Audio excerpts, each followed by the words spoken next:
Hey everyone, your friend James here on behalf of HobbyPlus. This video is made to assist new customers in familiarizing themselves with the HobbyPlus electronics.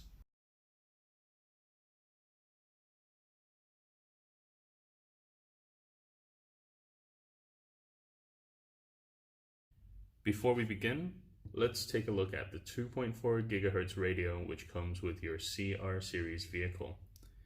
This fully digital compact radio is ergonomically designed and features bonus functions uncommon in this category of products. Let's begin by installing the battery. Pull on the latch at the rear of the radio and pull back on the handle to reveal the battery compartment. Another latch on top keeps the battery secure. Remove the component to gain access to the battery hatch. Install AAA batteries by referring to this diagram within the battery compartment. Then reinstall the battery hatch and the grip on the radio.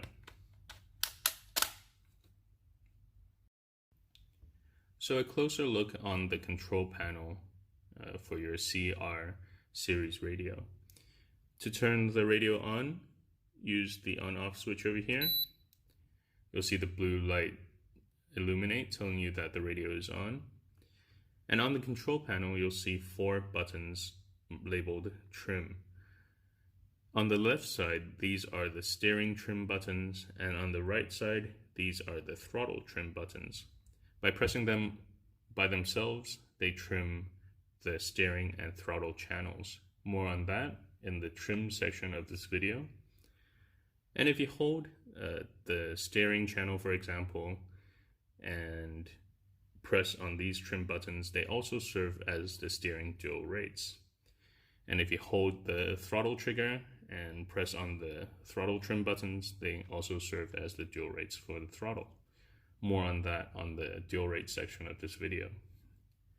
The reverse button doesn't work if you just press on it by itself. You need to either turn the steering wheel if you want to reverse the steering channel, turn and hold the steering wheel and press reverse, or push down on the trigger and hold it there while pressing reverse to reverse the throttle channel. More specifics in the reversing section of this video. For channel 3, unfortunately the CR series does not have a channel 3, but if you buy the optional receiver, then channel 3 functions as an accessory channel.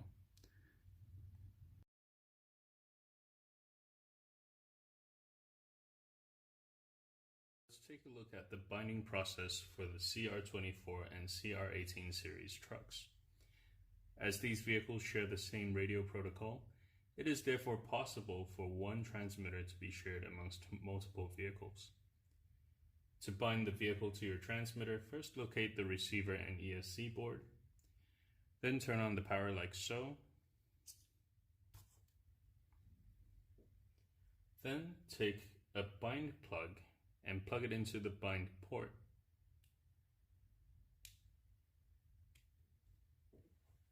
Now turn on your transmitter using the on-off key, and the vehicle should respond to your transmitter movements right away. Don't forget to remove the bind plug once you're done with the binding process. And if you're a little clumsy like me and you happen to lose the bind plug, just take a body clip and short the 2 terminals in the bind ports, and that will allow the receiver to go into bind mode as well. And that's how you bind the CR series to their respective transmitters.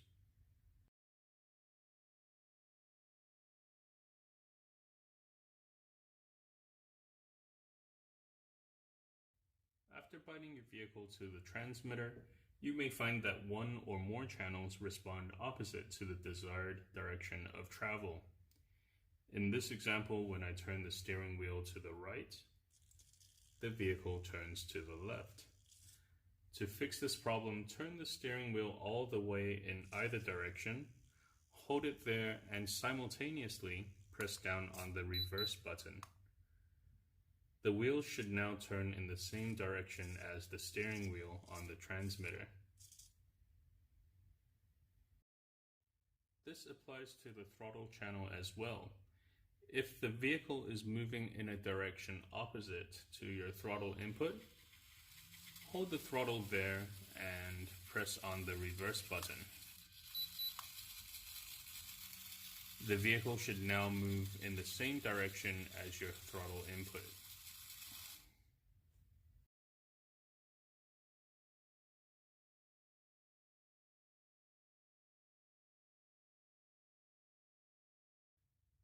Trim is one of the most frequently used functions in any radio-controlled vehicle.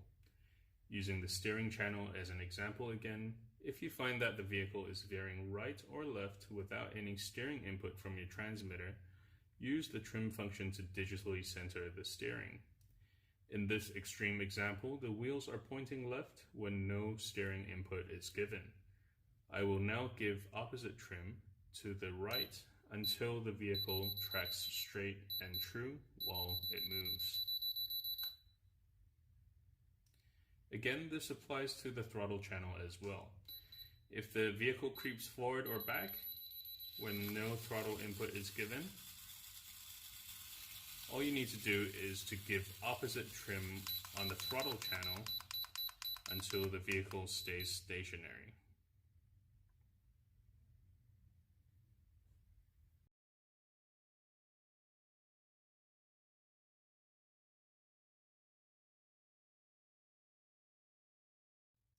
Your CR series vehicle features a function called dual rates. This function changes the maximum output of each channel. If either of the channels respond too sensitively to your transmitter inputs, you can dial down the rates by using the steering channel as an example again, turning the wheel towards the direction in which you would like to make the adjustment, and holding it there, then pressing the steering trim keys. In this example, I have reduced the maximum output of the steering channel. Notice now when I turn the steering wheel to its maximum deflection, the steering on the truck moves only very slightly. The throttle channel works in the same way. If you find that the vehicle is moving too quickly when you are giving the vehicle full throttle, all you need to do is to give the vehicle throttle, then press minus trim. That will reduce the maximum output of the motor. So now when you have the throttle pressed to its maximum point, the vehicle will still move very slowly. Reducing the throttle rates is a great way of safely allowing beginners to get a feel for the truck while preventing the possibility of damage.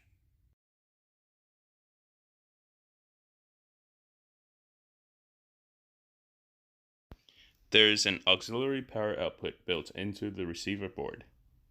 This cable provides constant 3.7 volt power output and allows optional accessories such as an FPV camera or lighting kit to draw power from the vehicle's battery.